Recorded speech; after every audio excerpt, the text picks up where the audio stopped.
Hi, this is Joe Polizzi, and welcome to episode 489 of the Content Inc. podcast. The year was 1997. I recently started my first real job after graduating with a master's degree from Penn State University. I was making $25,000 a year working in internal communications for a Cleveland, Ohio insurance company, and I was elated. At a family gathering on my fiance's, now wife's side, I had a discussion with Jim. Jim, a successful 40-year veteran in the publishing industry, asked me if I knew who Brian Tracy was, and I did not. A few weeks later, he dropped off over 20 different cassettes of Brian Tracy's teachings.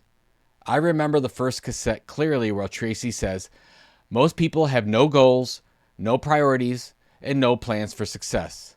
Without a plan, you're essentially leaving your success to chance." Now, in my nearly 30 years now in business, Tracy's insights are still spot on. A few years ago, I presented a workshop to a group of 50 small business owners. My first question was, how many of you have a written down exit plan for your business? Not one person raised their hand. Now, during the open discussion, a few of the owners talked about leaving the business to their kids. Others talked about selling the business. Others talked about just surviving the next year.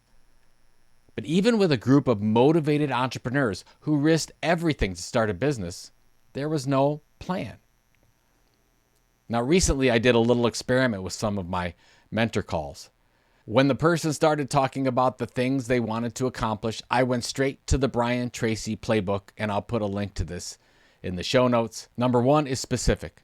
Instead of gross sales, we want to include how much money and in what kind of time frame. Number two, measurable. Goals have to be quantifiable. If they aren't, you can't measure it. Number three, achievable. We want challenging but realistic goals. Number four, relevant. Does the goal align with your life and career mission? And number five, time bound. We need to set a date, we accomplish the goal, and then work the plan backward from that date.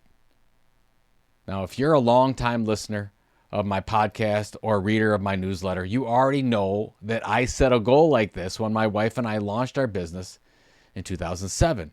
In January of 2008, I wrote, "I sell my company in 2015 for $15 million. Now, this is the goal that I reviewed every morning, and it paved the way for our exit in June of 2016.